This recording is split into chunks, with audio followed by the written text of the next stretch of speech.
What's going on? What's going on? What's going on? What's going on? What's going on? What's going on? What is going on? What's going on, everybody? This be your boy Scotty by Nature TV, and we are here for a live version of Yes for the Mess. Yes, we are here. Yes, we are here. Yes, we are here to do the damn thing today. Um, I'm probably gonna be on here for maybe about an hour to talk to you guys because I know that when I do my stuff live, I know I'll be, interacting with the people that's in the chat and everything else, So we're probably gonna be on here for a good hour because, of course, I got to get off of here in a little while because in about an hour I got to go over to Chef Dun Dun's page and celebrate his 1,000 subscribers with him. I see LaRon in the chat. What's going on, LaRon? I'm gonna be in your city Friday. I expect to hear from you and see from you.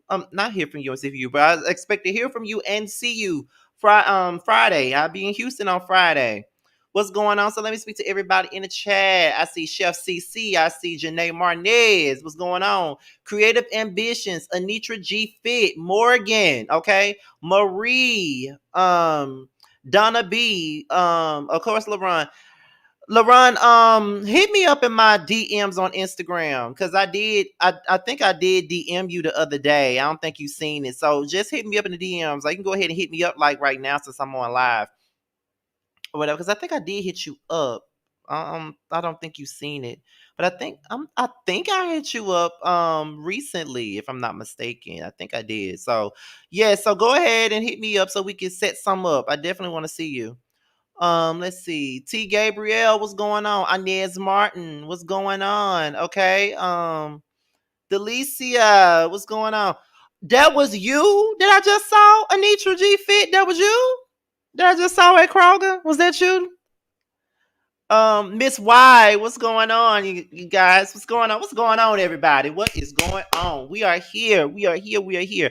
Now, before we get into anything else, let me let you guys know what's coming up. I'm still going to do that. Let me let you guys know what's coming up. Now, what's coming up is the Whether You Like It or Not panel. You guys already know that that is coming up on Tuesday. So be sure to tune in at 9:15 p.m. Eastern Time, and it will be on Really BTV's channel. Okay. It will definitely be over there on Really BTV's channel. We'll be at her house on Tuesday, and we will be discussing the Housewives of ATL as well as the Real House, as well as Bill Collective. Okay, so yes, be sure to tune in. If you haven't watched the panel, please do so. Okay, I, LaRon, I'll be waiting because I definitely want to see you once I get there Friday because I know I have a lot of people to see, and I'm trying to make sure I see everybody. Okay, trying to make sure I see everybody.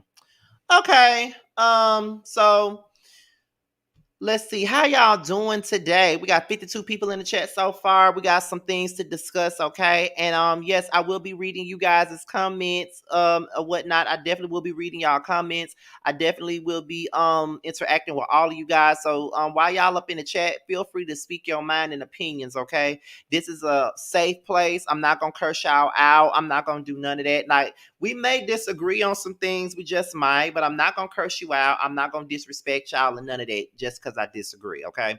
So I got my laptop on the side of me, and I'm doing this filming from my from my desktop. So I got two computers going on, and plus not to mention I got my phone right here just in case I need to get some off of it.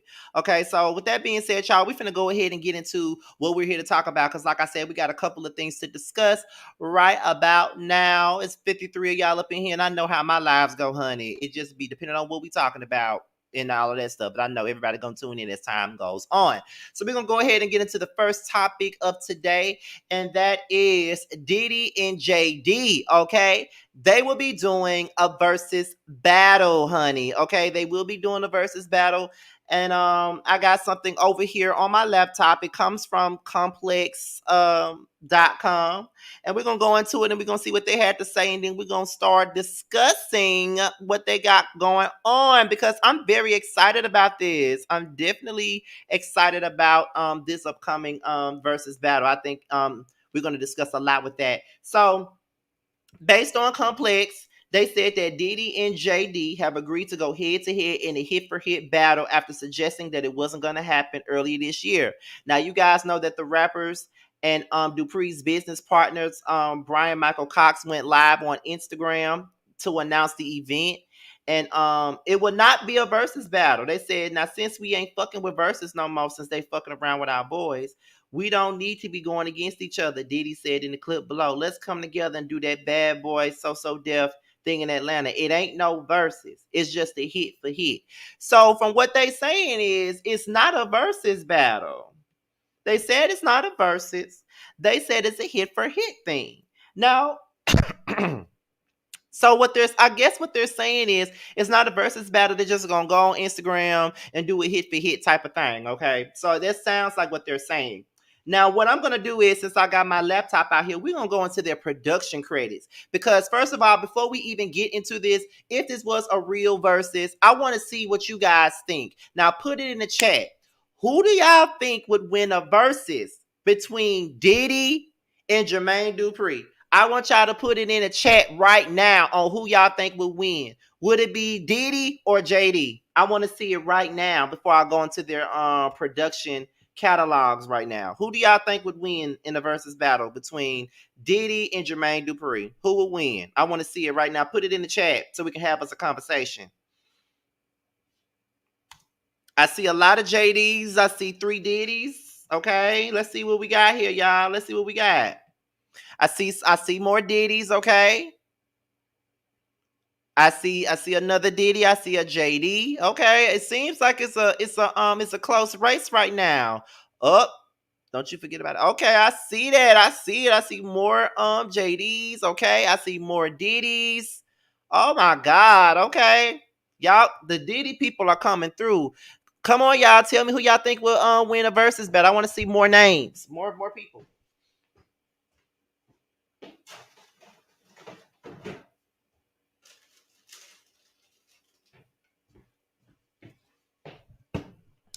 Somebody said, it depends. Live JD and virtual Diddy. Okay. We got 80 folks up in here so far, baby. Okay.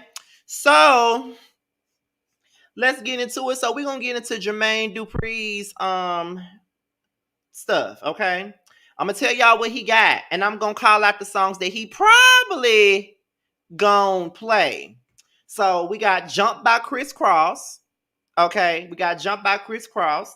We got Just Kicking It by Escape. Okay, we got Understanding by Escape. We got Funktified by The Brat. We got Always Be My Baby by Mariah Carey. We got You Make Me Wanna, Nice and Slow, and My Way by Usher. We got The First Night by Monica. We got Bounce With Me by Bow Wow and Escape. We got Bow Wow, That's My Name by Bow Wow. We got Puppy Love by Bow Wow. We got Ghetto Girls by Bow Wow. Okay. We got You Got It Bad by Usher. We got Take You Home by Bow Wow. Okay. What else we got? What else we got? Let's see what else we got. You Should Have Known Better by Monica. Okay. My Boo by Usher and Alicia Keys. Let Me Hold You by Bow Wow. We got Like You by Bow Wow. Fresh As I'm Is by Bow Wow. Okay, we got It's Like That, We Belong Together, Shake It Off. Don't Forget About Us by Mariah Carey. We got Grills by Nelly. We got Oh, I Think They Like Me. We got, let's see, what else? We got Gotta Be by Jagged Edge. We got Love All Over Me by Monica. We got Promise by Jagged Edge. Okay. We got Where the Party At by Jagged Edge. We got Pressure by Ari Lennox. What? We got so many different records, you guys. So many different records. Like it's so many different records. Got Lean With It, Rock With It. By what's some folks' name? Is it D4L? Or some shit like that? Yes, Love All Over Me was definitely JD. It was definitely JD, honey. Definitely JD. Definitely JD. That's exactly what that was. It was definitely JD for Love All Over Me. Definitely JD. My Little Secret by Escape, honey. Let's see what else we got. Money Ain't a Thing with Jay-Z. Let's see. Let's see. What else we got here? Cause he got a lot of hits. Okay, we got a lot of hits here. Goodbye by Jagged Edge. Let's Get Married by Jagged Edge, honey. He Can't Love You by Jagged Edge. We got so many songs, so many records, so many. What You Like by the Brat. We got the Someone to Call My Lover remix by Janet Jackson. Okay. Let's see. I think I'm jealous of your girlfriend. We got Girlfriend by Alicia Keys. Of course, we got his own record, Welcome to Atlanta. Let's see. What else we got here, y'all? What else we got? What else we got? What the hook gonna be? Murphy Lee. I forgot all about this song. Pop That Booty by Marcus Houston. Still by Tamia. Okay. Let's see. Baby Mama Love by Into You. I know y'all don't know too much about that, but yeah, that was a Jermaine Dupri record. Okay. Let's see what else we got by Jermaine Dupri. It's a couple of more that I see here.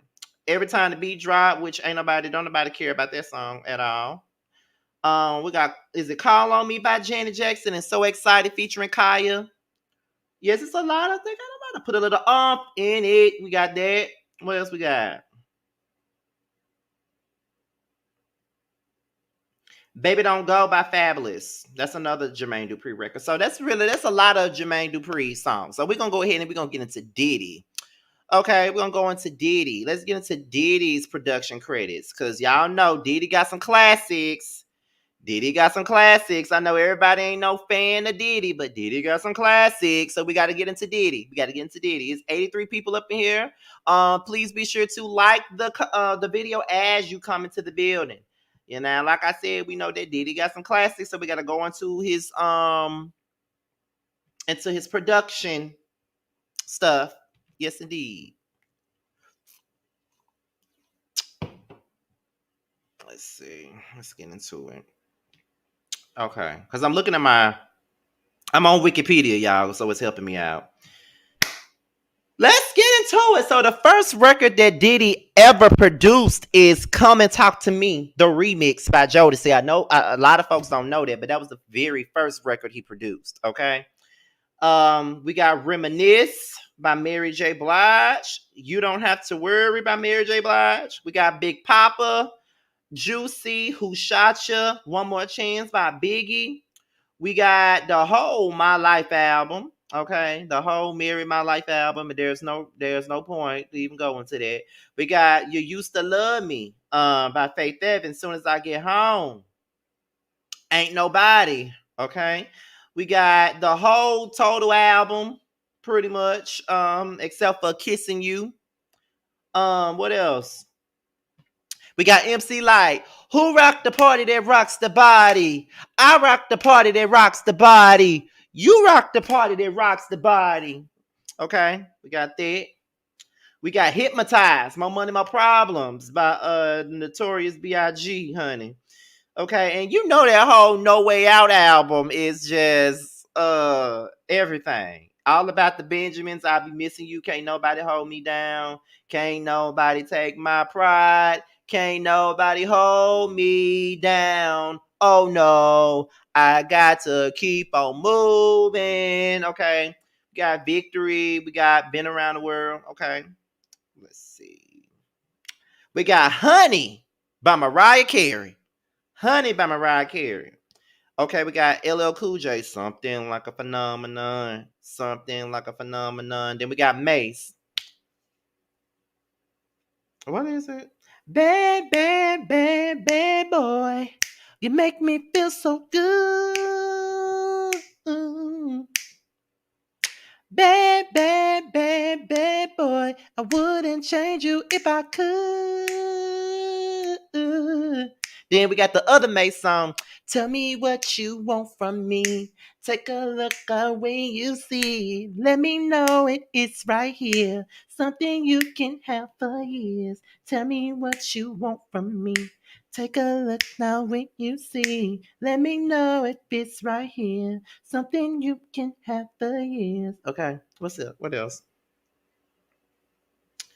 Okay, let's see what else. What we got here? I don't know if y'all like that. That Forever album that he had, but he had a song called Satisfy You was a number one record featuring R. Kelly. He don't understand you like I do. And he don't make love to you like I do. So give it to me. 'Cause I can show you about a real love. And I can promise anything that I do is just to satisfy you. Diddy did not do Bump Bump Bump by B2K. R. Kelly did Bump Bump Bump, child. We got Shine, that's Gangster. We got the Faith Evans and Carl Thomas record. I can't believe that we were always meant to be, but now I see you were wrong. You can't keep running back to me with all those baby, baby, please. It's no more. No more. Let's see. What else? I need a girl to ride, ride, ride. I need a girl to make my wife. I need a girl who's mine, oh mine. I need a girl in my life. Then what's the other I need a girl part two? Is a pretty woman next to me. You share the dreams that I believe. Maybe we could start a family. Someone to truly understand how to treat a man. Then we got the Love and Life album where he produced it for Mary. Love at First Sight. Ooh, It's a Rap. All that good stuff. He had a record called Come to Me with Nicole from the Pussycat Dolls. That's another one. Then of course the whole Dirty Money thing, anything 112. I feel like he has a lot of hits. Both Diddy and Puff Daddy got a lot of hits. They have a lot of hits. And I really don't know who would win this battle. I think that'll be a close one, y'all. I'm pretty convinced that this would be a close battle. I'm convinced by that. Very convinced. Very convinced that this would be a close battle. Very much so, because they're both pretty talented in their own right. Most definitely, and I think they both have hits and classics for days. Both of them do. So you really can't say too much about neither one of them. But yeah, I don't know. I don't know. I don't know. I don't know. But definitely, definitely, definitely, I can't wait to see this because I'm a fan of both. Okay, so we're gonna move on to Robyn, Dixon, and Juan, child. We're gonna move on to them. We're gonna move on to them. Now, it's in the blogs, it's in the news, baby, that they obtained their marriage license nearly 3 years after their second engagement. Okay, so we're gonna browse a little bit through the People magazine and stuff like that. It's 95 of y'all, almost 100 of y'all in the chat. Be sure to like and light up this chat as you guys come through. Okay, so apparently Robyn and Juan appeared to be officially heading down the aisle again. The Housewives of Potomac star and the NBA player, they are both 43 years old. They obtained their marriage license on Thursday afternoon, okay? And the Howard County Clerk's Office in Maryland confirmed it to People magazine exclusively. Now, it ain't known when the couple would be saying I do, according to the clerk's office policy. Couples with the marriage license must wait at least 2 days after applying for the license to get married, meaning that the Dixon's nuptials could be as soon as this Saturday. Okay, period. That said, the certificate doesn't expire until February of 2023, so they'll have some time. They should be planning a fall or winter wedding. Now, the People magazine folks reached out to the representatives for the Dixons who had no comment at that time. So, y'all, it looks like Robyn and Juan are finally about to tie this damn knot that we've been waiting on them to tie for the last couple of years now. We've been waiting on them to tie this damn knot. We all have had our little jokes. We all been picking on Robyn, including myself, for so many years. We've been calling her Forever Fiance. She's like, I always felt like her and Juan were basically Chrissy and Jim Jones Part 2. Just a more classier version, if you will. You know what I'm saying? So they said that they got the marriage license child, and I see y'all in the chat already ready to stone me. I'm just telling y'all what they said. I'm just telling y'all what they said. They said they got a marriage license and they should be planning a wedding at this point in time. But we're probably not gonna see it because we probably not gonna see it because the Real Housewives of Potomac is already done filming, so we not gonna see it at all. And I hope that Bravo ain't thinking what I think they trying to do, and that's give her ass a wedding spinoff. Cause baby, don't nobody want to see them on no damn spinoff. We don't want to see them on no spinoff. I don't know who told them that we want to see them on the spinoff, but baby, we do not want to see them on no damn spinoff. But baby, I feel like this: if Robyn gonna get married before Chrissy Lampkin, that is something. If she finna get married before Chrissy Lampkin, that is something else, honey. I'm telling y'all, that is really something else. Because, you know, Chrissy been forever fiance for over a decade. And that's a damn mess when Robyn finna get married before you. When Robyn beat you to the punch, that's something. It's over 100 of y'all up in here, y'all. It's over 100 of y'all up in here. Make sure y'all are thumbs up in this damn video. And I see all y'all up in here talking about it's not gonna happen. Y'all don't know. It just might happen, child. It just might happen. You know, if she prayed hard enough, it'll happen, child. I know Robyn been praying for a long time now that she get married, and I know that's what she want. You know, I want it for her, but child, it just might happen, child. It just might happen. You never know. You never know, child. Am I? So let me ask y'all something. Do y'all really think that I believe that they're gonna get married, or am I trying to force myself to believe that they will? I would love to see y'all answer to that.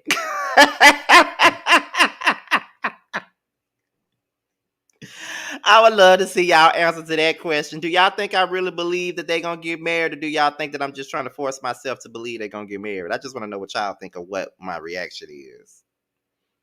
Now, I want to see what y'all think, honey. I definitely want to see that because I know y'all finna drag me.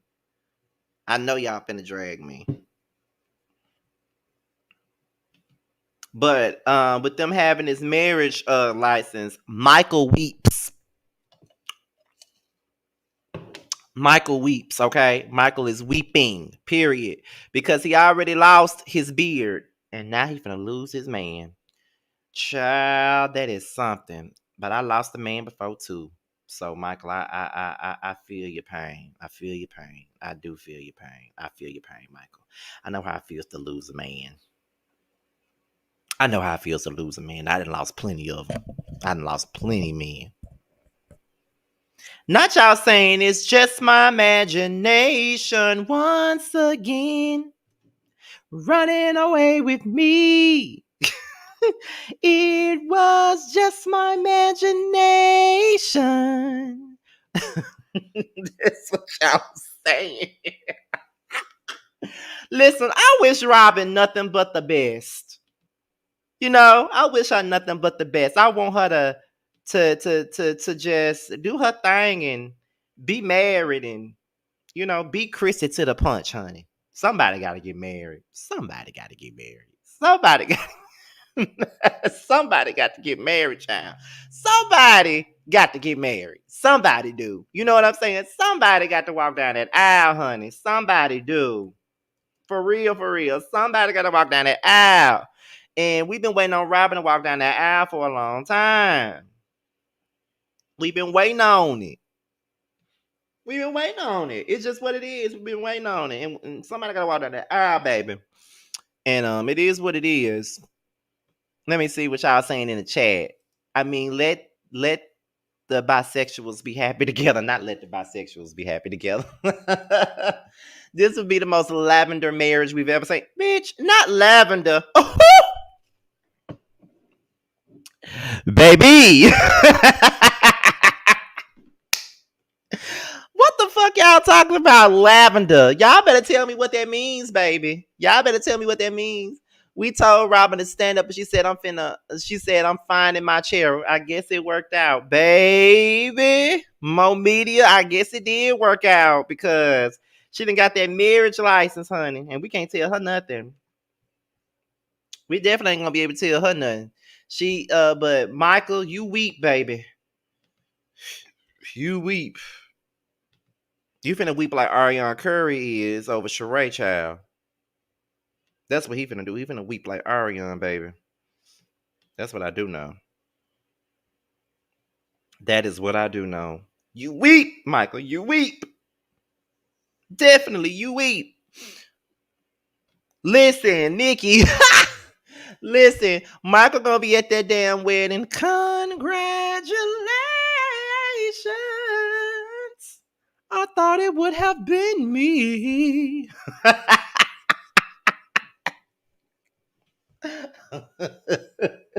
He gonna be up there. Why was I the last to know? I can't believe it's over.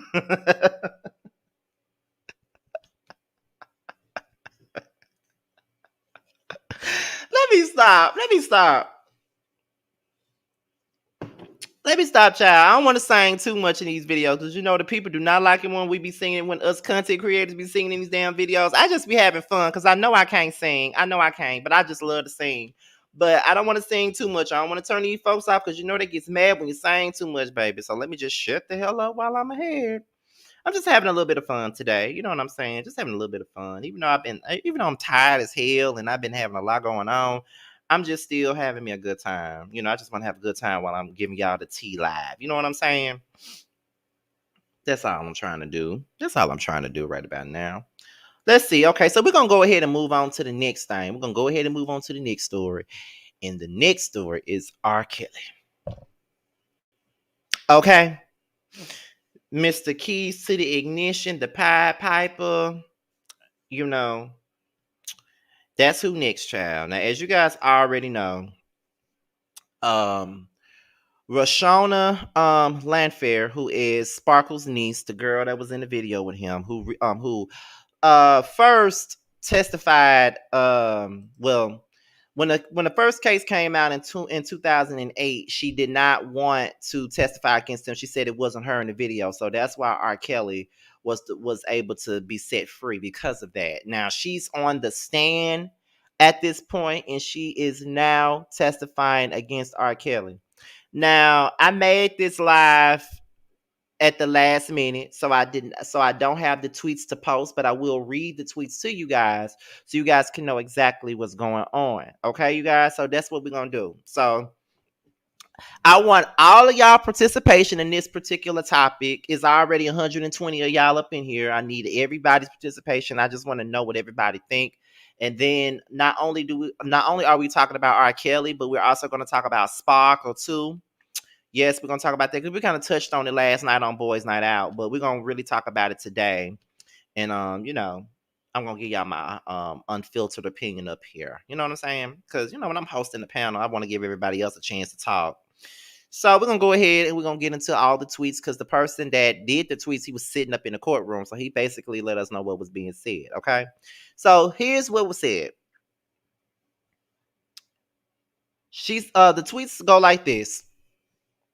The next witness to be called to the stand in R. Kelly's federal trial in Chicago will be Jane, the woman who allegedly appeared in 4 sex tapes Kelly made in 1998 when he was 31 and she was 14. Okay. And we already know that Jane is Roshana, okay, which is Sparkle's niece. Her name is already out there, so that's why I'm saying her name, child. So she said that it was her aunt, who is Sparkle, who first introduced her to R. Kelly after the gospel concert. They met backstage and later met again a few months later when Kelly came to a performance put on by Jane's music group. Now, if you guys don't know, Sparkle's niece was in a singing group, and it was called For the Cause, and they did like a remake of Stand By Me. Like, there's a music video and all for it. So when y'all get done watching me live, y'all can go and look at it on YouTube if you have never seen it. That is definitely Roshana in that video, and that was definitely Roshana. Yeah. Okay. Right. So the singing group was called For the Cause. That was the name of the group. Okay. And I think Stand By Me, their remake of Stand By Me was like a moderate hit overseas or something like that or whatnot. Which is odd to me. This listen, I get into that after I'm done, giving y'all the tea on the situation. I give y'all my other opinion on that. Yes, doc, yes, Sofa Doc. That was a very intense conversation. It really was, but we got through it. Okay, so let's continue on with the case. So Jane says that her aunt pushed her to get closer to R. Kelly. She said, I should ask him to be my godfather, that I rub his head and ask him to take that role in my life. Jane says Kelly chuckled and said yes. Her parents, she says, also approved. Now, Jane says she was 13 years old when she asked R. Kelly to be her godfather. Following him becoming her godfather, she says her conversations with him had changed. It became sexual. He would ask me questions on the phone like, what color panties are you wearing? Oof. Okay. So then Roshana had asked R. Kelly, had said that R. Kelly also began asking about her breast developing and other issues, and that it eventually progressed to, phone boning, basically. And R. Kelly, she said she would tell her over the phone that he was J Owen, and I think y'all know what J Owen means. If we're talking about phone boning and you hear the two letters J O, then y'all know what I'm talking about. So then she says that her relationship with R. Kelly became physical in 1998 when she was 14. While they were both alone on the couch in the Chicago track studio one night, um, Jane says Kelly began rubbing on her breast and her the JJ. Okay. Okay. Now, before I get into the rest, let me look at the chat. And look at the chat. I think Rashana is lying her ass off about Sparkle. I think that the mother may have told her to sit in his lap, but I don't believe it was Sparkle. I remember before the documentary, she's lying. Okay, Nitra G Fit says Sparkle and Drea need to have a set of handcuffs as well. Donna Washington says, I believe Rashana. Okay. Carol Kisses says, where was Drea when this happened? Andre Carr says once more, there are videos from back then that proves that she's lying. Also, Jim cannot pronounce that man last night for shit. The reporter has always said that Sparkle was the one who helped him turn Kelly in before the first trial. Okay. Shonda speaking out. I don't know. Her family could have put her up to this. I think she rubbed the wrong head, child. Sparkle's story never changed. Okay, I see some people is Team Sparkle, and I see some people that's not Team Sparkle. So we're gonna continue on with the conversation. Okay, so now Jane said that her parents felt comfortable enough with R. Kelly at the time of their first sexual encounter that they didn't mind her spending time alone with him. Then Jane says that she had sex with R. Kelly an uncountable amount of times before she turned 18, though estimates it as hundreds. Okay. Hey Jose, what's going on? Hey Chris Maxwell, I see all my moderators in the building. So now it continues. Jane said that R. Kelly, and Jane being Rashona, she said that R. Kelly started giving her alcohol when she was 14 because it helped her loosen up and it took her away from the moment. That's what she told the federal prosecution.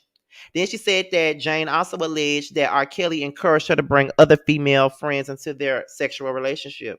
Specifically, Jane says that Kelly crushed on two other alleged victims in this case, Jane's friends, Pinky and Brittany. Okay, now listen. Everybody has this type of story. If you watch Surviving R. Kelly, Javante Cunningham, which was one of the first girls alongside Tiffany Hawkins, that was a part of his quote unquote teenage girl harem or whatever. Whenever he would get involved with one of those girls, he always had them bring their friends along. The friends were always along for the ride every single time. Okay. Every single time he would always have the friends be involved in the situation. He always wanted them to bring friends around. So I'm guessing it was a situation where he wanted more than what he needed, I guess. I mean, I don't know. I don't know. I don't know. It's just crazy. Like anytime he got involved with one of those young girls, he always wanted them to bring their friends, and he already knew that the friends would come along because I mean he's R. Kelly. He was a big star at the time, so of course they're gonna go and try to meet up with him. I don't think they knew that they were gonna have to sleep with him, but you know who knows. But let's get into it. Let's see what Andre Carr said. All this, also this sitting on his lap stuff is the exact same story Azriel lied on her mother and said Azriel eventually admitted that she was told to say that to make her parents look like they were with it all. Parents need to be careful of who are your children's friends. Now, that is a fact right there. That is facts on facts, honey. Okay.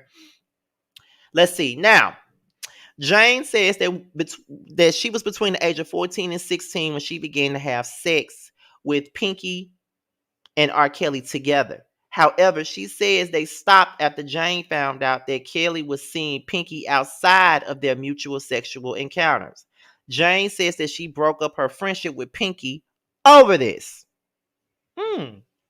So he was screwing around with Sparkle's niece, but then got close to Sparkle's niece's friend, and it made her break up the relationship that she had with her friend over R. Kelly. So she was mad because R. Kelly was seeing a girl outside of her, like he was having sex with the other girl outside of Rashona, basically. So that pissed her off, and she decided that she didn't want to be friends with the girl no more.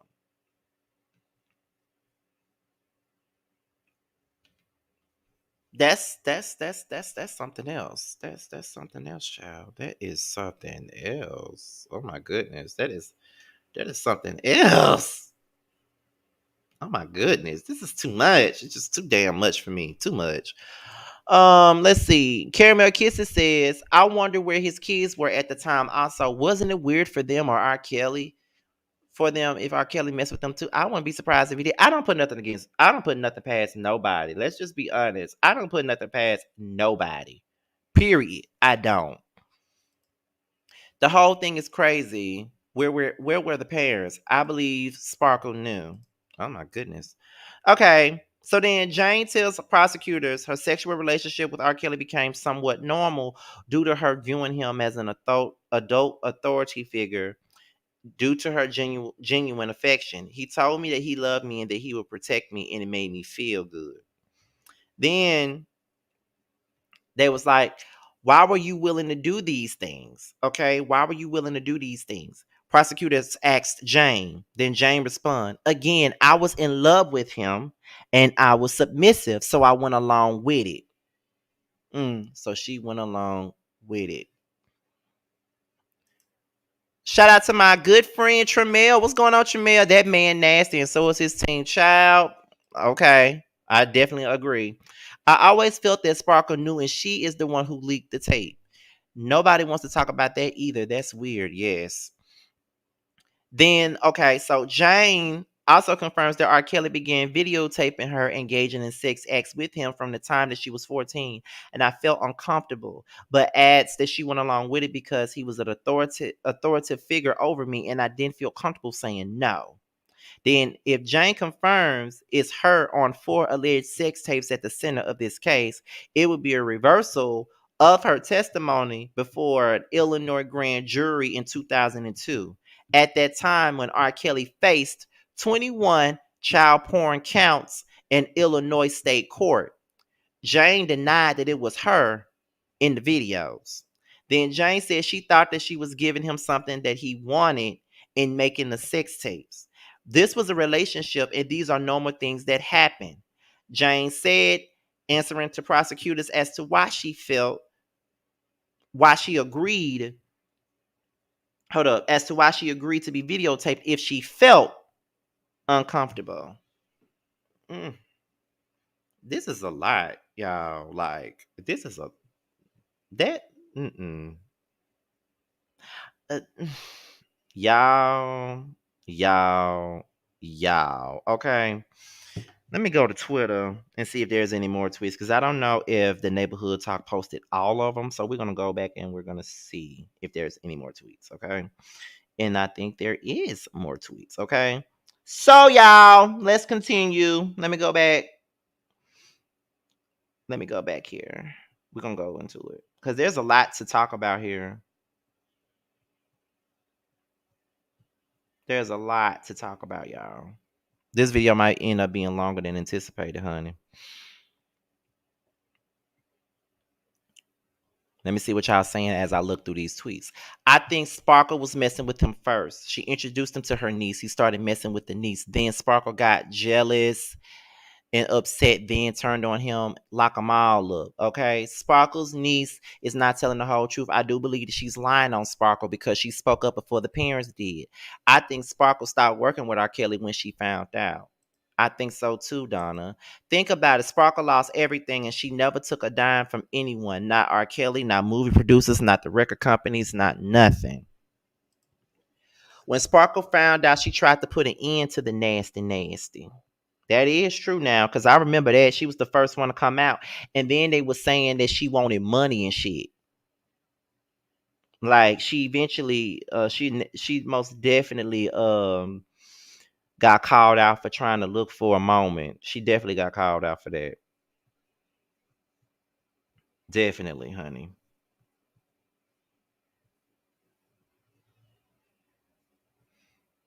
Okay, y'all. Let's see here. I'm trying to make sure I don't bypass anything. I'm trying to make sure I don't pass by nothing because there's other things that wasn't posted on the neighborhood talk, and I want to make sure I got everything. I want to make sure I got everything, y'all. Okay, I see this. I already seen it. And the group was a Christian hip hop group. Okay, this is the. Okay, so there was other things. Okay, so let's get into it, y'all. There was other things that was being said. Okay, so she said that after she met R. Kelly at that concert, she said R. Kelly told her that she did a great job and he gave her pointers on how to handle the stage and it made her feel accomplished. That was a successful person saying that she was gifted. Now, following the meeting with R. Kelly at her music group's Chicago's performance, Jane said she started seeing R. Kelly more through her aunt Stephanie, who is Sparkle, who Jane says had a romantic relationship with R. Kelly at the time. So basically, the niece is saying that she met R. Kelly and saw R. Kelly a whole lot through Sparkle because Sparkle had a romantic relationship with R. Kelly. Now, there has been people that have said that Sparkle was messing with R. Kelly while she was married to the dude from Public Announcement. I do know that that was being said when the R. Kelly documentary first came out, that she was messing with R. Kelly during the time she was married to one of the guys from Public Announcement. Okay, and they did say that Sparkle was fooling around with him and she left her husband for R. Kelly. Allegedly. That's what was being said. And now her niece has confirmed that she had a relationship with R. Kelly. Now then, she also said that she visited R. Kelly at the Chicago Track Studio hundreds of times in the late 90s. You know what I'm saying? Let's see. There's more replies here. Okay, I think that's it for this particular thread. So let's see. Yeah, that's it for this particular thread. Let's go back. So she said that she was familiar with R. Kelly, whom she knew through his R&B music, and they first met in 1996 when she was like 12 or 13 or whatnot. Okay, so I think I already told y'all about this part and how, Sparkle had like a romantic relationship with R. Kelly and stuff like that. So we already know this part. We already know it. So we don't even have to go through all of this. So we already know that she claims that Sparkle pushed her to get to know R. Kelly and call him her godfather and stuff like that.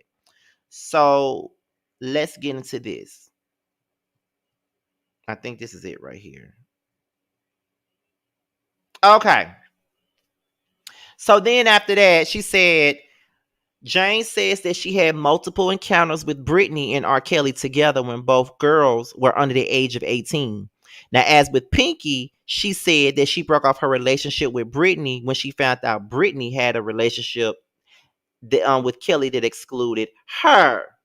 Okay, so I think that she stopped talking to Brittany as well when she found out that there was something else going on outside of her.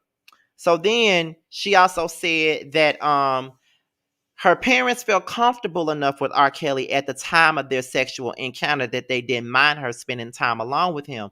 That's the part I don't understand, because R. Kelly was already in the news already for messing around with Aaliyah. And so why would you feel comfortable leaving your daughter around him? That's the part I don't understand. Hey, Chef Dun Dun, I would definitely be over there in your live.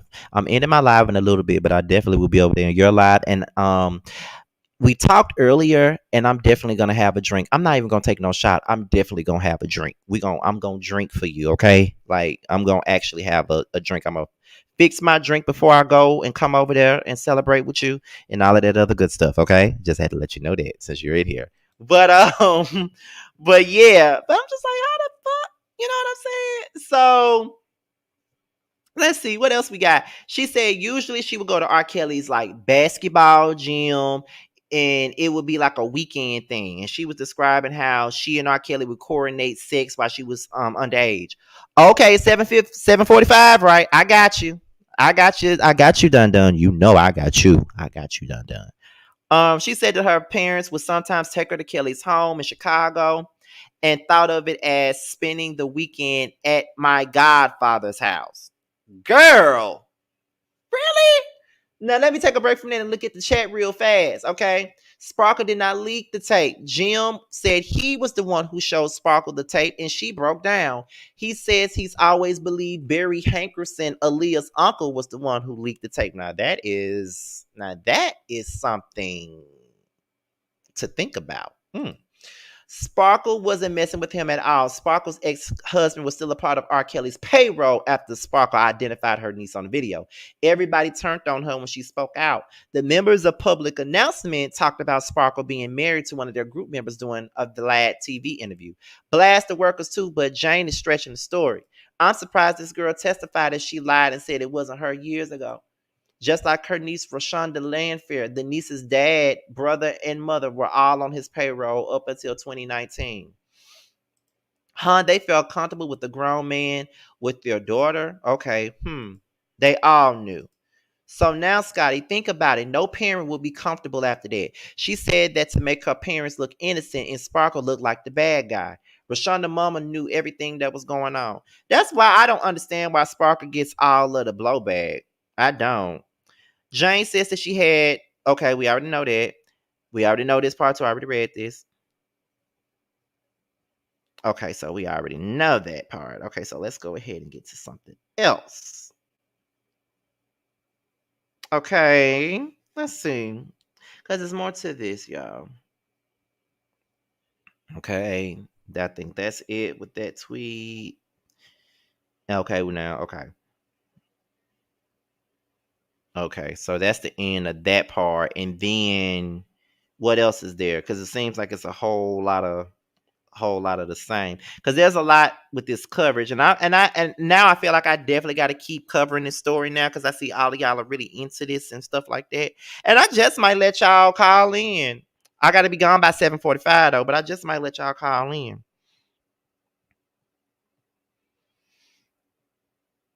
Okay, so then I think we already said this. Okay, so then she says, R. Kelly bought me jewelry. He bought me a PT Cruiser when I turned 16. Not him buying her a PT Cruiser, child. I remember when everybody had a PT Cruiser. My mama didn't like her. My mama didn't like him. I know her best friend had a PT Cruiser, but surely enough, a lot of folks had a PT Cruiser. You mean to tell me he went and bought her a PT Cruiser for when she turned 16, child? Why her mama and daddy didn't buy one? Why her mom and daddy didn't buy one, girl? Oh my God. Okay. He bought her a PT Cruiser. I told my friends that my godfather bought me a car and that I was excited to take them for a ride. Okay. Now, R. Kelly put on the car that he allegedly bought for her that she wasn't allowed to have any other boys in the car. Now, he done bought her the car, but told her that she can't have no boys in the car. Of course, she can't have no other boys in the car. She can't have boys in the car. She can only have men like you in the car. R. Kelly is a sick ass individual, child. Just sick. He's sicker than COVID. Just sick. Just sick as hell. Controlling and goddamn sick. Just all that. Just sick and controlling. Just sick. Just sick. Cold and flu sick. Just sick. Okay, let's continue, y'all. I didn't know this R. Kelly coverage was gonna be that long. I should have did just a live just about this, honey. Okay. Then she said, okay, we already saw that. We already talked about that. Okay. She said that R. Kelly gave her Cristal champagne. Ugh. And urinated on her vajayjay for one of the alleged sex tapes. She says that she was 14 at the time. Jane says she recognizes the disc that the alleged sex tape is on due to recognizing her initials and the date on the disc. Okay. Jane on why she can be seen accepting money in one of the alleged sex tapes. If anybody saw the tape or if it was released for some reason, it would look like I was a prostitute. Mm, mm, mm, mm. Mm-mm-mm. Prosecution started asking her where R. Kelly stored the alleged tapes featuring her. Okay. They were kept in a gym bag or in a log cabin area of the basement after we were done recording. Jane now starts implicating Milton Brown, R. Kelly's former personal assistant and his co-defendant in this federal case in handling the sex tapes. Jane is now discussing the DCFS investigation into her alleged relationship with R. Kelly. She said, I denied it. I was afraid that something bad would happen to Robert if anybody found out about the nature of our relationship. She tells prosecution that her denial was false. The Chicago police questioned Jane about her relationship with R. Kelly in 2000. She says that she denied any sexual involvement. That was something I was going to take to my grave. I was protecting him, and I didn't want my parents to find out either. Jane says she found out from her aunt, Sparkle, in 2001 that a sex tape featuring her and R. Kelly had leaked publicly. She said that her parents asked her about the tape, but that, of course, I denied everything. Then she said that R. Kelly repeatedly told her not to talk about the tape, that he seemed afraid as well. Jane said that R. Kelly explained a game plan to her and that her parents the sex tape at a looked at the sex tape at a meeting at a hotel in the Chicago suburb of Oak Park. She says that the meeting was set up by Kelly's former manager and current co-defendant, Darielle McDavid. The meeting occurred in early 2002, and she said, I just remember my dad storming out and being upset. He was crying and he was upset, and R. Kelly was begging for his forgiveness. She said that her dad responded to R. Kelly and said, I can't help you. Then shortly after the meeting, she said that she and her parents left for the Bahamas at R. Kelly's suggestion. Jane said there was a lot of negative attention happening around the videotape, and Robert wanted us to leave the country and not have any attention on us. Jane also said that Kelly did not want the family to be accessible to the law enforcement. Okay. Marie, what else? Baby, don't you leave about this live. I'm gonna drop the link just for you so you can tell us what you know, baby. Don't you leave this live, baby. Don't you leave this live. Don't you leave this live. Don't you leave this live. Don't leave it. I'm telling you, don't leave it. She says, cause I know my people up here don't want you to leave, baby. So don't leave. We gotta talk, honey. We gotta talk. Okay, so she says that he didn't want the. She says that R. Kelly didn't want the family to be accessible to the law enforcement or the press at the time, and it was not a fun vacation at all. Now then, she said, I'm not sure about R. Kelly's defense team or those of his co-defendants. Okay, no. That's it. There's a disconnect. Okay, so according to the person, that's doing the coverage on this, he says that there's a disconnect here. Now, she did say that she lost her virginity at 15, but she seems to be differentiating between non-penetrative sex acts that she allegedly performed on tape at 14, but the actual intercourse happened at 15. Okay? I'm sure Kelly's defense team would dig into it deeper. Let me see if there's anything else up in here. Okay, before I move on to Sparkle, because Sparkle actually have come out and said that they lying on her. I think this is it, you guys. Let me make sure before I move on.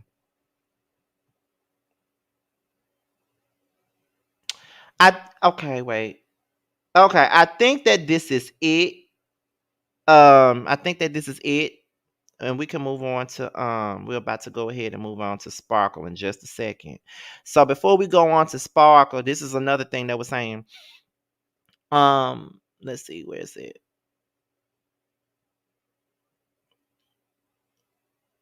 Okay, so they said, let me put it down. I'm gonna put the link down right in just a second. I'm gonna put the link after I do my very last story after this, because we got Sparkle and we got Tevin, and then I'm gonna send the link for y'all. Okay, so just stay with me. Just stay with me. Okay.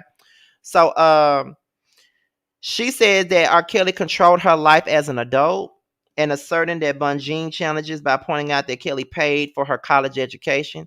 Bunjean digging into Jane's family relationship with R. Kelly, including her father's continued musical collaboration with Kelly, even following his 2002 indictment for the leaked sex tape that allegedly features Jane. Even after you broke up, you and R. Kelly got together and had intimate times together. Correct. Jane says, adding that Kelly also helped her financially throughout the years. Jane also confirmed that it was her aunt Sparkle that leaked the tape. Now, she said that Sparkle leaked the tape. That's what she's saying. She's saying that Sparkle leaked the tape. Then she said that Bunjean's strategy, well, they were saying Bunjean's strategy seems to paint Jane as being disingenuous in her claims yesterday that she was manipulated and abused by R. Kelly by highlighting her adult relationship with him throughout the 2010s. Okay? Let's see. Jane says that she asked for an immunity deal for herself and her parents prior to the trial. For them not being truthful in 2008, I just wanted to make sure that they were protected being truthful going forward. Okay. Then she said, looking back, you think Sparkle pushed you on R. Kelly? Then she says, yes. Then she said, Bunjean mentions that Sparkle tweeted last night accusing Jane of lying on the stand. Okay. You testified that your parents didn't know about your relationship with R. Kelly until meeting at this hotel, but your parents was actually a subject of a DCFS investigation in 2000. They asked me if it was true, and I said no. Okay, so that was it for that. Then Bunjean said that Jane asked R. Kelly to come celebrate her 34th birthday with her in 2018. Okay, that was something else. That's a lot being said here. What else is being said? I think we're almost at the end of these coverage tweets.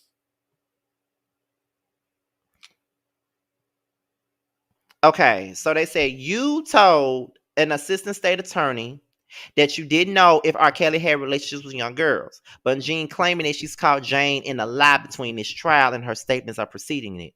Jane admits that she's made false statements to the U.S. Attorney's Office. You made a false statement to the U.S. Attorney's Office. R. Kelly did not tell you to tell that lie. You told that lie. But Jean says yes. Jane responds. Okay. Bunjean asks if Jane will seek restitution if R. Kelly is convicted in this trial. Jane says that she hasn't decided.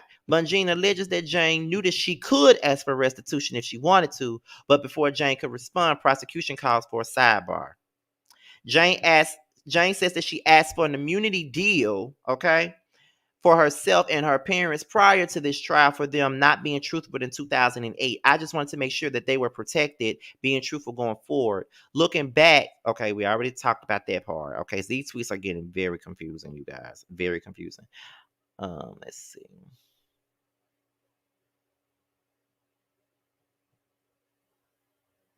Yeah, I think this is it, you guys. Yeah, this is it. Okay. So we can move on from R. Kelly. We can move on from R. Kelly because Marie is spilling tea, and I'm trying to hurry up and get through this and Tevin Campbell so we can open up the phone lines for just a second because I got to be off here at least by 7:50. So we're gonna go on to Sparkle. Now Sparkle has come out and said that this girl lying on her. In so many words, she then came out and said, "This girl lying on me, honey." She is lying on me. She is lying on me. She lying on me. She is trying to protect her mama. She is lying on me. Now that's what Sparkle said, and a lot of folks do not believe Sparkle at all.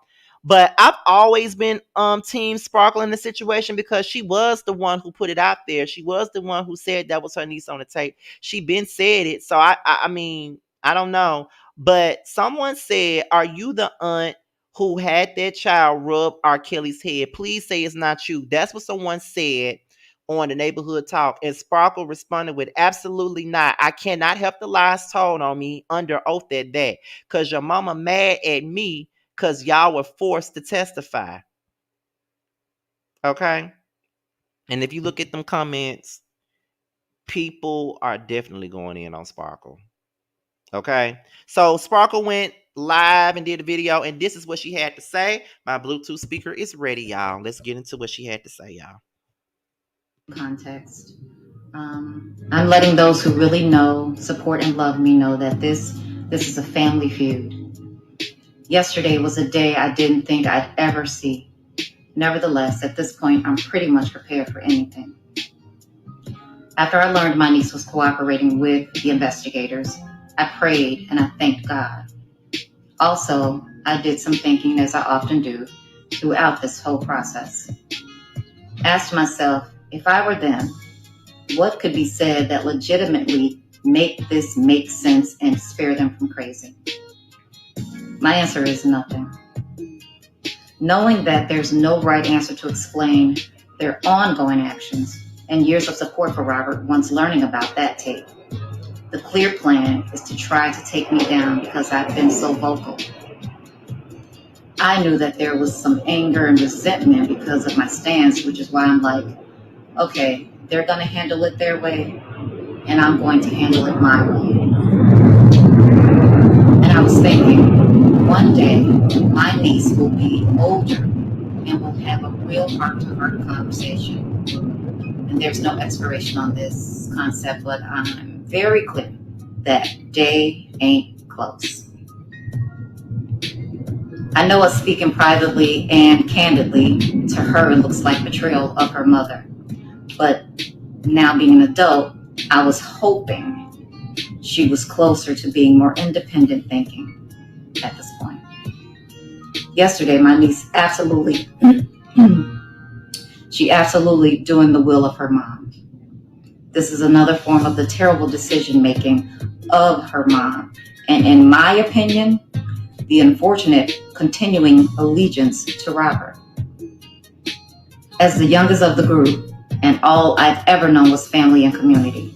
So I operated from that space from the beginning of my career by bringing them in to show them that it was not just about me, but about us getting this record deal that I was about to get.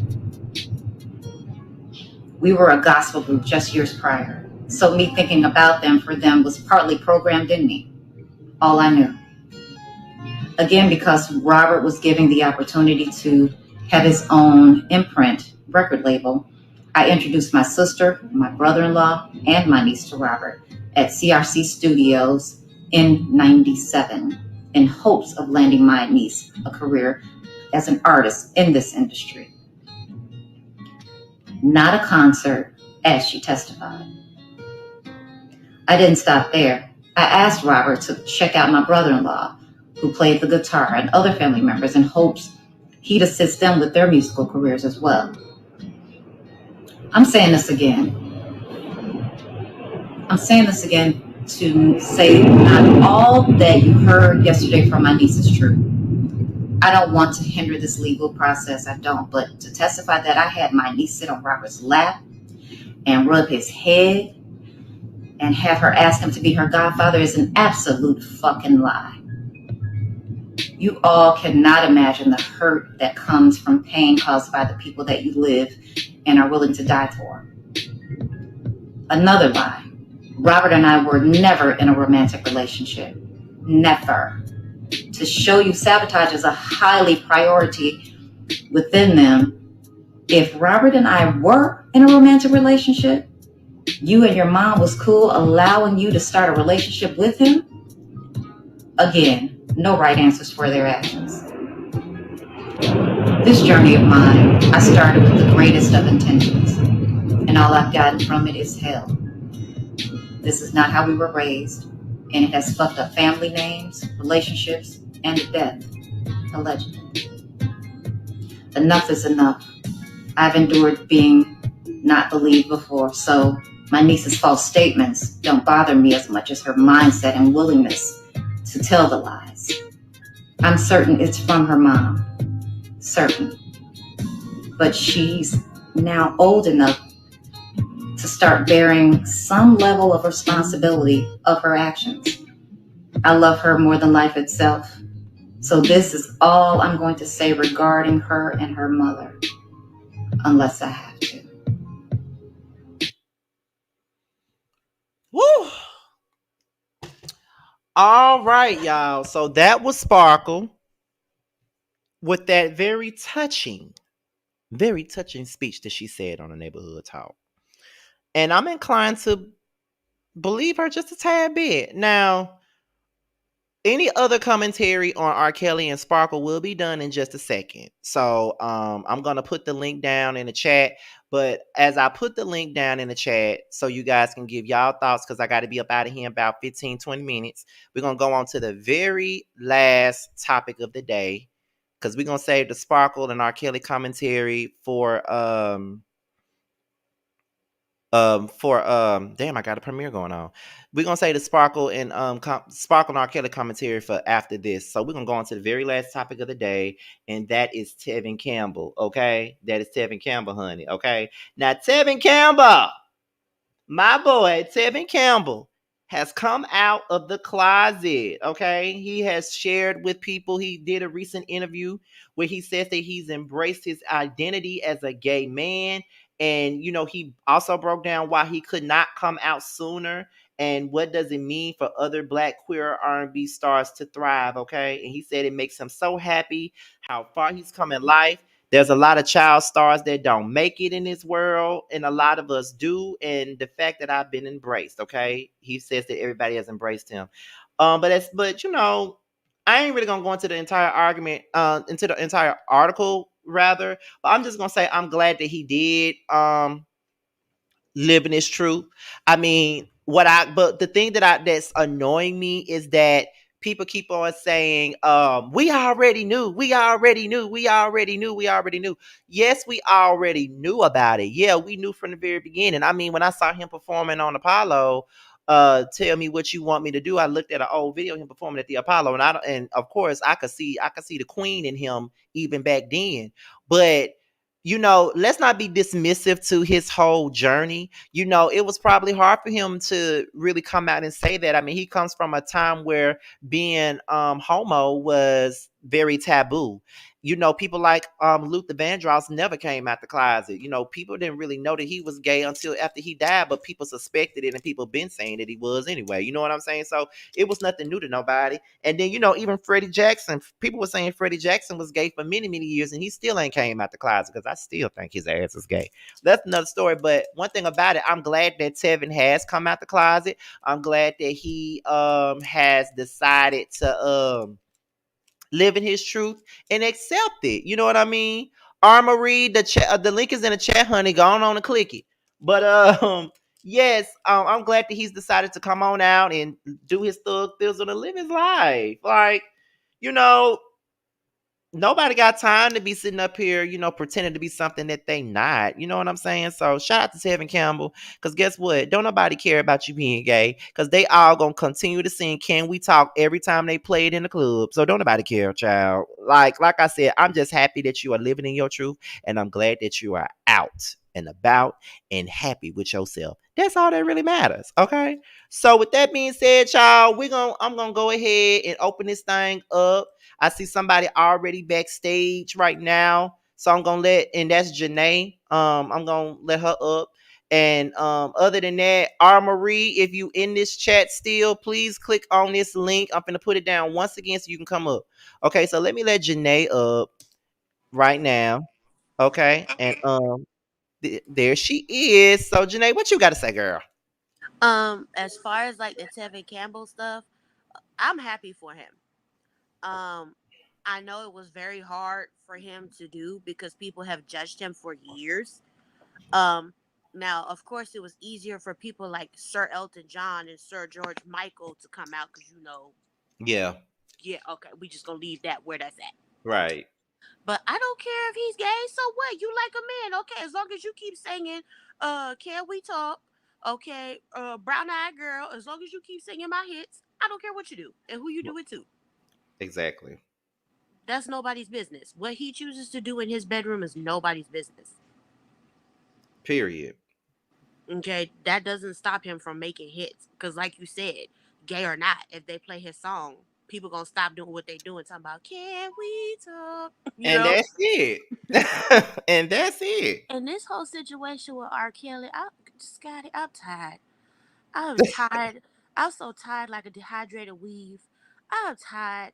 It's getting to the point where it's like, n- first of all, why are you now wanting to open up your mouth and spill your guts?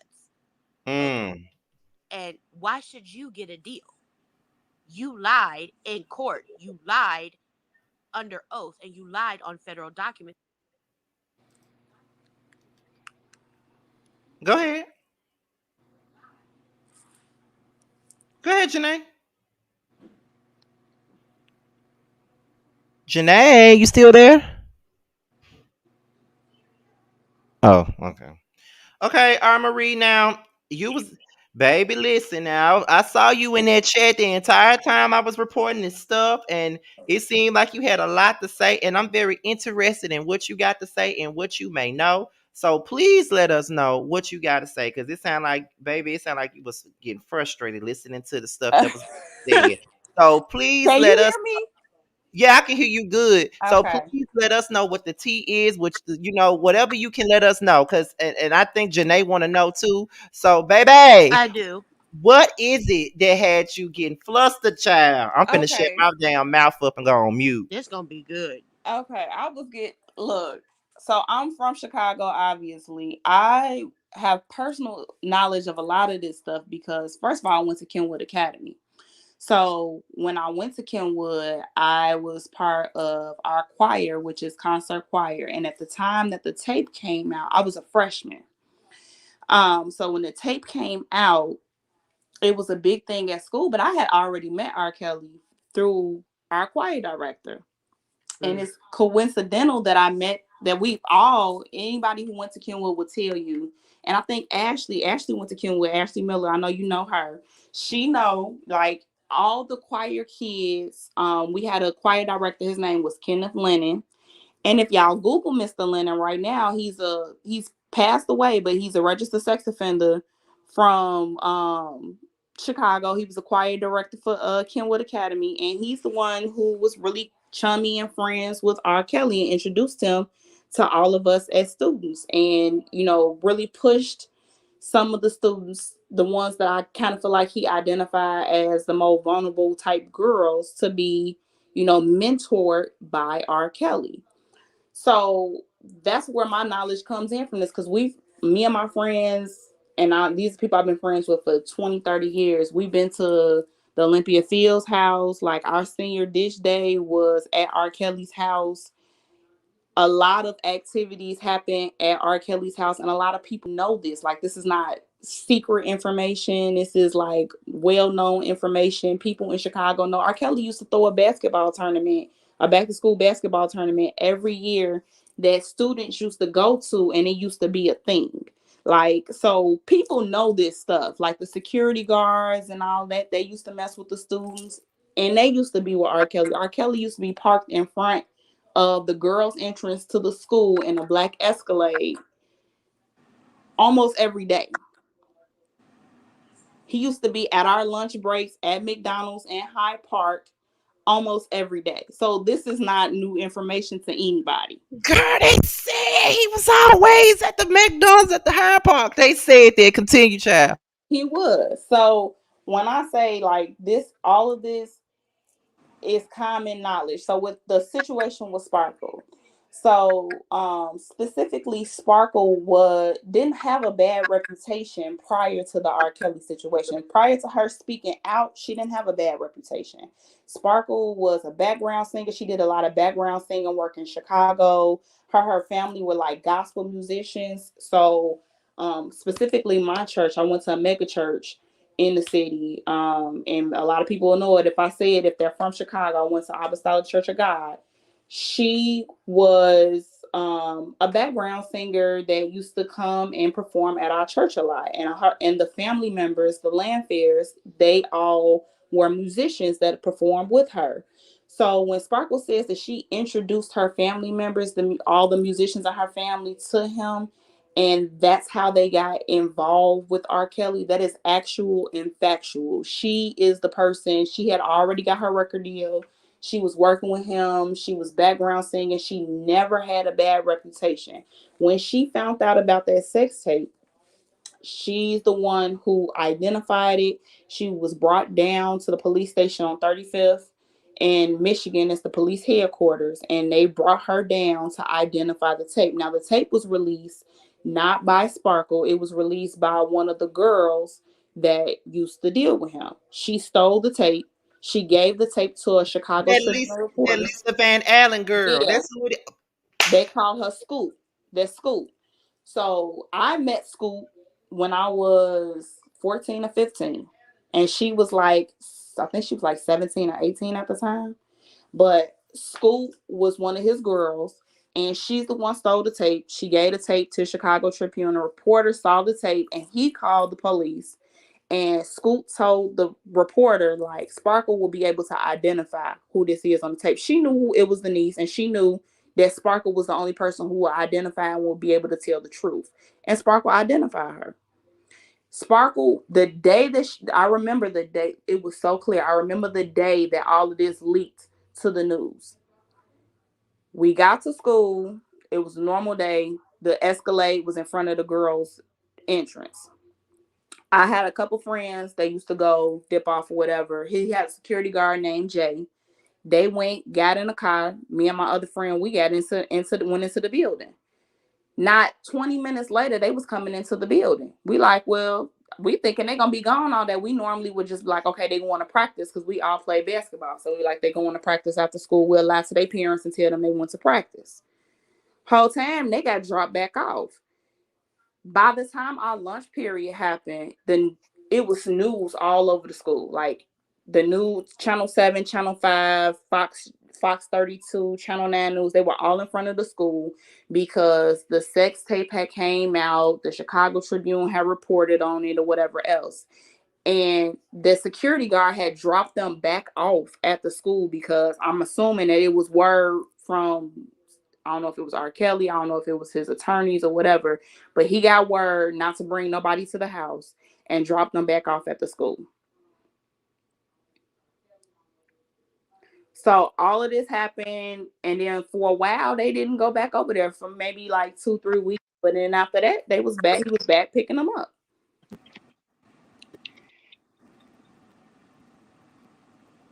Oh, hold on, y'all. Let me calm down, child. Oh my god. Okay. So did you? Okay. So did you know the girl that was in the video?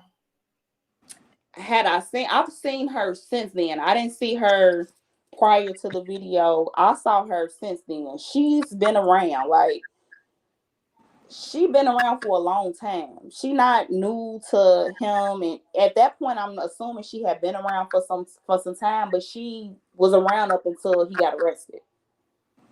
So it's not like after that happened or even after the trial that she just disappeared. She didn't disappear. She still was there up until he got arrested. Like I mean, if people really pay attention and they know what she looked like, I think the reason why they was able to get away with it for so long is because she wasn't identified. Mm-hmm. They used Jane Doe even back then. But if people know what Rashonda looked like, if you know what she looked like, she in a lot. If you pay attention to a lot of his public appearances, she right there. She's Yeah. right there. Ooh, if you don't shut your mouth and shoot the fuck out of me. Ooh. Yeah, she is right there. Anybody who know what she look like, if you know that girl face, I Scotty, I will send you a picture. She's Oh, right there. A lot of the time, she is right there. oh, girl. I was not expecting all this today. Oh, okay. So you been to the Olympia Fields house and everything. Several times. They used to, and I'm gonna just tell you, and it didn't just used to be girls. It used to be girls and guys. They used to like do events, and I guess it would be to get people there and get people comfortable with going, and then it'll start to trickle off. Like everybody would be there. Senior dish day. My senior dish day was there. That's what I'm saying. Like everybody ditched and went there. Like they had a whole little studio session thing or whatever. Everybody went there.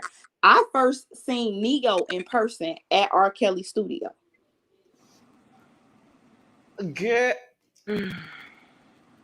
I'm dead serious. That's what I'm saying. So they used it used to be a thing, like, and as kids, we ain't think it was weird. We thought it was cool. Like, oh, okay, shit, we cool. We hanging out with celebrities and shit. We thinking it's cool. We not thinking nothing of it. And Yeah. so my mama, she don't play. My mama strict. So it was none of that, staying late or whatever else. By the time if it's time for me to get ready to go home after practice, I gotta go home. I'm not staying late. But some people will stay later. And Mm-hmm. so I wasn't part of that crowd, thank God. But you know how teenagers are. You can lie and tell your parents pretty much anything. You know what I'm saying? And that's what you do as a teenager. You go, oh yeah, I'm at such and such house we studying, or oh we got a basketball game today, and we gotta go to another school, so I'm gonna be home later.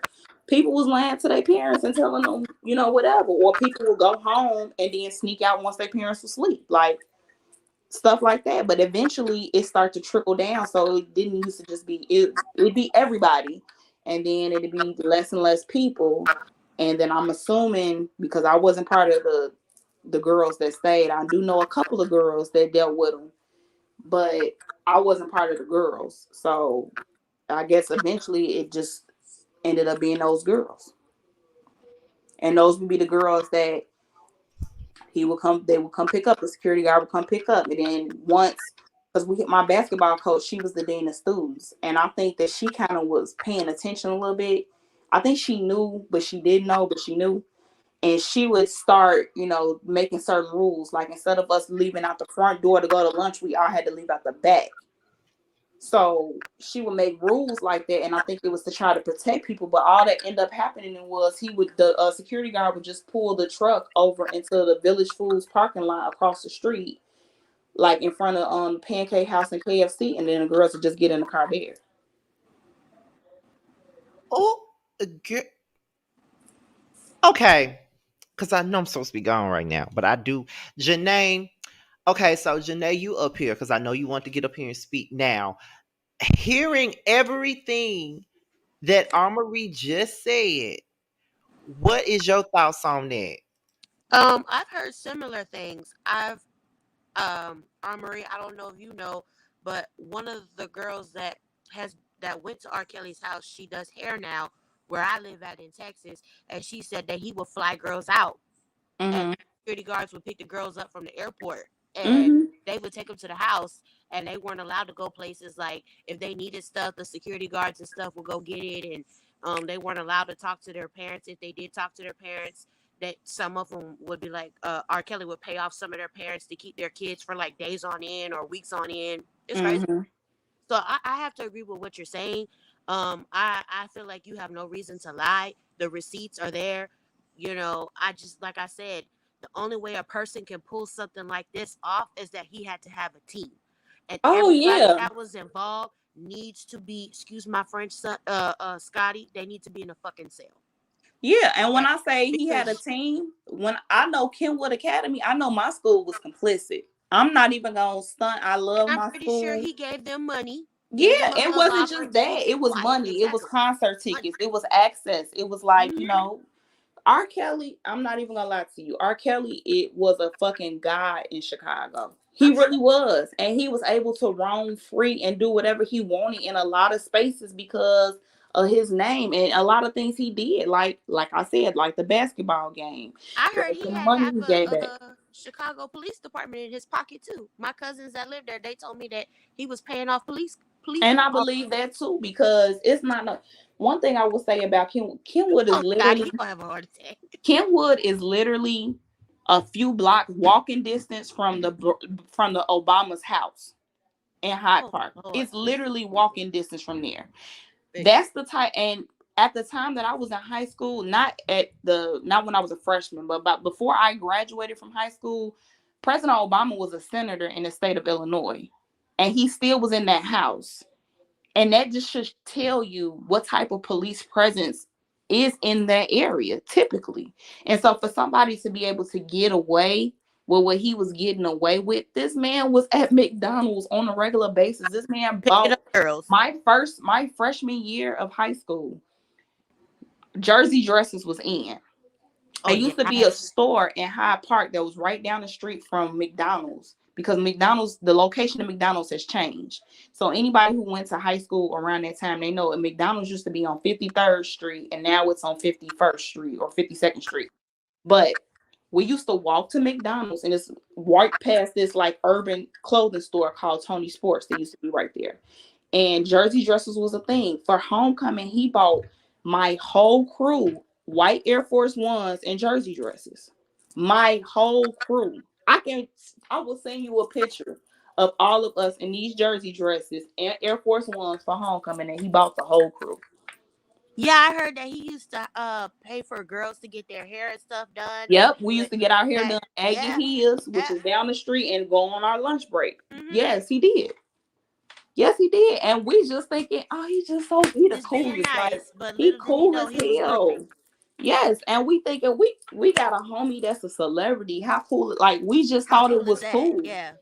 Whole time though, I didn't realize until I was grown. Like, first of all, why is Mr. Lennon letting this man in here with us, introducing us to him like this? Like, I didn't even realize it. And then my freshman year of college is when Mr. Lennon got caught with students doing stuff he didn't have any business doing, and he got arrested and all that, and he was a registered sex offender. He got fired and all that. It was that's why I said y'all can Google his name if y'all think I'm making any of this up. No, I Kenneth believe Lennon, you. one N, I believe. Lenon. Look him up. I He believe was the concert choir director. He was the one who introduced us to him. because the girl that I talk to that lives out here now, where I live in Texas, everything that you said, she has told me verbatim. Verbatim. Mm-hmm. Yep. And like I said, Ashley went to Kenwood Mid. My class is class of '05. Ashley no. Ashley no. Oh Lord, have mercy. Oh my God. Ask Scotty, ask Ashley if I'm telling the truth. But can I ask y'all both this question? They said that before, because our Kelly Price did an interview about this, Mm-hmm. and it's on YouTube about how she said that parents would just drop girls off at his studio and would just leave them there.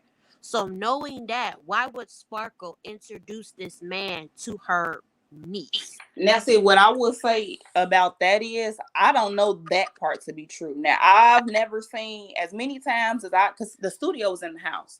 As Right. many times as I've been there, the only adults that I ever saw was adults that worked for him. So I'm not going to say that I know that to be true at all. I don't know that. What I will say is I'm going to keep it 100. Like, Sparkle had a name as a gospel, and her family had a name as gospel musicians around the city for a very long time. Like, that's what their family was known for. So, and like I said, I went to it's 3 mega churches in Chicago that everybody know the name of, and I went to one of the 3. And her family performed at our church several times. And what I will say is, if I got a record deal and I'm introducing you to my family as a whole, then I'm not going to think, especially if I'm introducing you to my family as a whole, including this girl's mother and father, and then you add them to your payroll, I'm not going to think nothing of it, because the mama and the daddy are there. Mm. And they were still there after the fact. That's what they were tape. there until the father's death. The father passed. They were there until his death. They were up there until 2019. Exactly. Everybody was there until 2019. Exactly. If you look on the credits to his music, Look He's up the there. name They're vested. Landfair. Mm-hmm.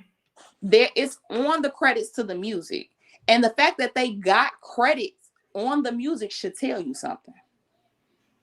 All And his musicians don't have credit on his music. that he bought their silence. Exactly. And my thing is this: they're worse than he is because you knew what happened. You didn't protect your child. You had an opportunity to protect your child, and you did nothing. Hmm. And so I wouldn't even say that I feel like Sparkle is complicit. Because to be honest, Sparkle was at the beginning of her secular career when Right? all of this happened. Sparkle probably could have been way bigger in music than what she was, but Has she not got she wasn't blacklisted? willing to be silent. And Right. I feel like she got blackballed because she was the one who spoke up, and she continued to speak up. Like, you, if you would have saw the news coverage of it in Chicago when it happened, all the pictures of her, she looked like she was crazy, like she was a wild woman. Like, and they would put this out in the media like the woman was crazy. I'm Yeah. not even gonna lie to you. For a long time, I thought something was wrong with her. I really But you did, know because what? that's the way that the messaging was put out in the media that something was wrong. And then once I'm paying attention, like, wait a minute, that lady ain't lying. All this stuff is going on. And when I saw that girl, because I seen the sex tape when I was in high school too. And I'm just thinking, we teenagers, so we thinking that little girl fast as hell. Like, we wasn't thinking Hmm. like she shouldn't be doing it. We just thinking she a hoe and she fast. I mean, they said the same thing about Aaliyah. They call her fast, saying that she threw herself at him when that wasn't the case.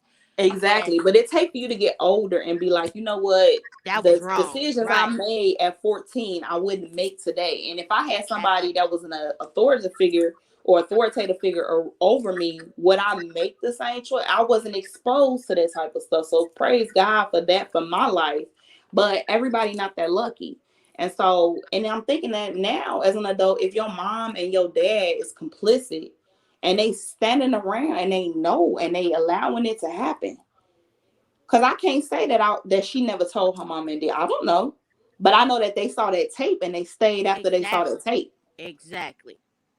So that to me says that y'all was complicit. Because it's And and I'm married, and it's not no way in hell my husband would see a tape of somebody that slightly resembled one of our daughters and still work for them, be around them, or they still be living. It's just not possible. girl, Mm. my husband's PTSD would take over. He would Yeah, hurt. it's just not possible. So the fact that they still continue to work for him after the fact lets me believe that if that That's what's girl bothering me. did say Oh, something to them about it, that they ignore her too. Because I mean, the what do I money have was to go coming on in. that they didn't? See, that's my point. It's cool when you get in perks. It's cool Mm-hmm. when you get in money. It's cool when you get in cars. Not first of all, my father and I don't know if y'all agree. My father told me a long time ago, "Don't no man give you nothing for free."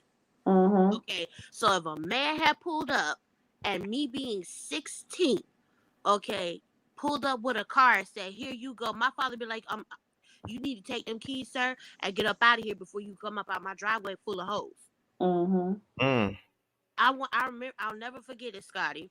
I wanted to go to a Prince concert. I saved my money. I was 2 weeks from turning 18. I had backstage passes, and everything. My father said, "Nope." Mm-hmm. He's like, "You not going to no Prince concert?" But I went to a Prince concert. You ain't going. I said, "Well, damn, crushed all my dreams." Mm-hmm. But it was a reason for that, you Yep. know. So again, like you said, everything starts at home. Everything starts at home. Oh Lord. Well, y'all, I sure hate I got to end this right now, but I got to. But I'm pretty sure that it will be more to talk about with this case because I do plan on covering it, and so we may have another like a live chat about it soon. So I want her to come back because yes, I really do. I want Armory to. Are you a subscriber, Armory? If you're still there, Armory, are you? I don't know. I don't think she's there. I know she got her stuff on mute. I'm not sure if she's there. Oh, no, what not? Can Are you hear? you? Yeah, I can now. Yeah, Are you a subscriber to my channel? I should be. Yeah. Okay, I was asking for a reason because I do plan on covering this case, and I Okay. think I may do like live chats about this where I let you guys like come up and speak and do all of that. So we would love for you to come back if we ever do one of those or whatnot. Okay. But I do not mind. all right. Well, thank you too for coming up. Most definitely, I'm about to end this, but thank y'all for coming up. We definitely appreciate the tea and commentary and every damn thing else. I really do appreciate y'all. I Y'all are appreciate, free to I go. appreciate it too, Scotty, because you know what? You're saving a child's life by doing this. Because what if a child's in a similar situation like this and they can't get out? You're telling them, okay, it's not okay what this person is doing, and you can. There's help out there. Go get it. Thank you. I appreciate that. You never know who you helping when you do stuff like this. So thank you for that. And thank you guys. All right. So thank y'all for coming up. Y'all are free to drop on down so I can do my last word. And I'm out of here, y'all. Thank you once again. Thank y'all. That was a whole lot of